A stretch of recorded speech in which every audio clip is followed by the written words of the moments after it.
idea to check when you're going to trim your model, especially if you haven't been around that model trimmer recently, is just to make sure that your the table here is at approximately 90 degrees to the wheel. And you can grab one of these just little plates that we use for pouring up models.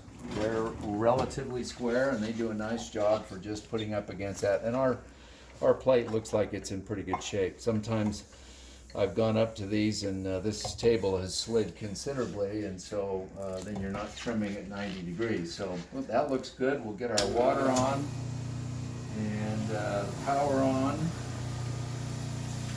Let's make sure that we moisten our cast here just a little bit.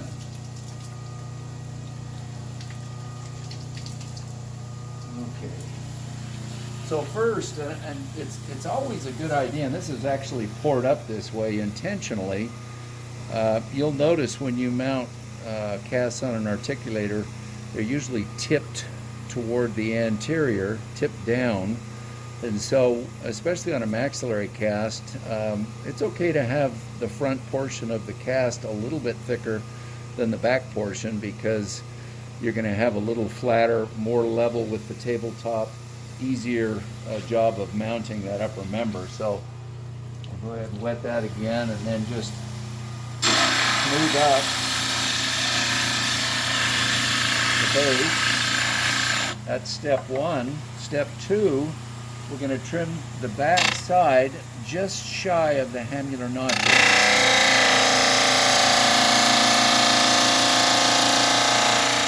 About right there. And then we're going to line up our buccal cut with a line that would go from the canine to the mesial buccal cusp of the upper first molar, and that's usually a fairly straight line with most people. So we'll line up on that, being careful not to trim our entire vestibule away. We want to leave a few millimeters beyond that, and then we'll do the same on the opposite side.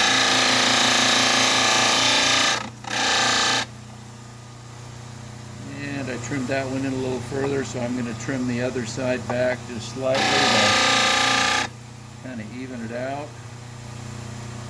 And then these two corner cuts are keyed off of and made parallel to this cut here. So if you can set this on your table, line up with the lines here, and then that opposite cut will be something like that, and then the same with this side. We'll line this up parallel with the table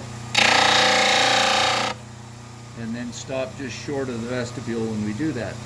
Now the front two cuts on the maxillary cast are going to key off of the midline and off of both canines. So we'll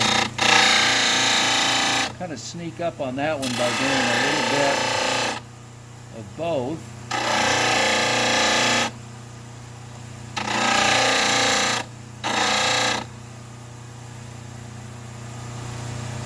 That's pretty close, like that. Now once we've finished with that, we'll go over to our water and just get the slurry off of our model, being very careful that a wet stone model will abrade very easily, so you don't want to do too much of that.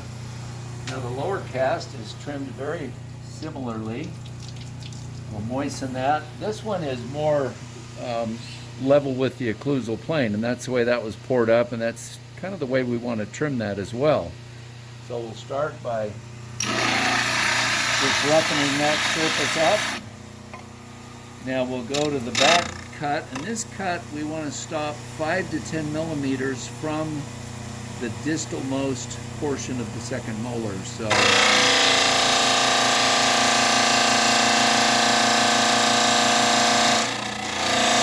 always to keep your hands backed up so that if you slip or anything were to break, your hands aren't going to go into the grinding wheel.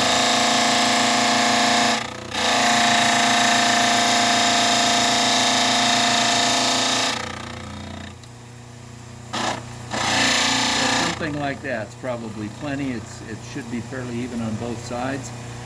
And then we're going to do the 2 buckle cuts, and they line up very similarly, although you don't always get such a nice line from canine to mesial buckle of the first molar, but we'll pick the best line we can.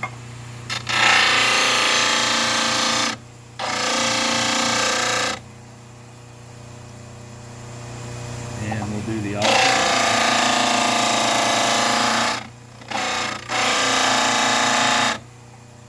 Again, we'll try to make them as even as we can. So something like that. And then the corner angles are done the same as in the maxillary cast.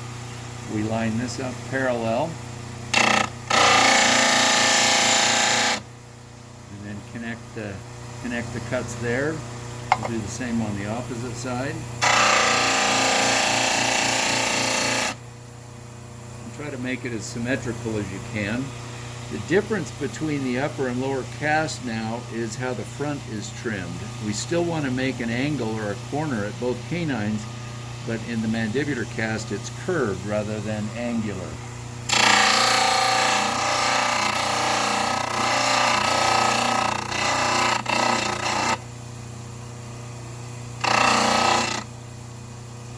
Something like that.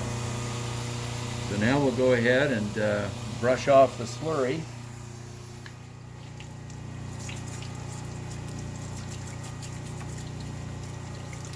Again, being careful not to brush too hard or too much. And that pretty much completes the model trimming part. Now we're just going to trim the edges, and we'll do that next.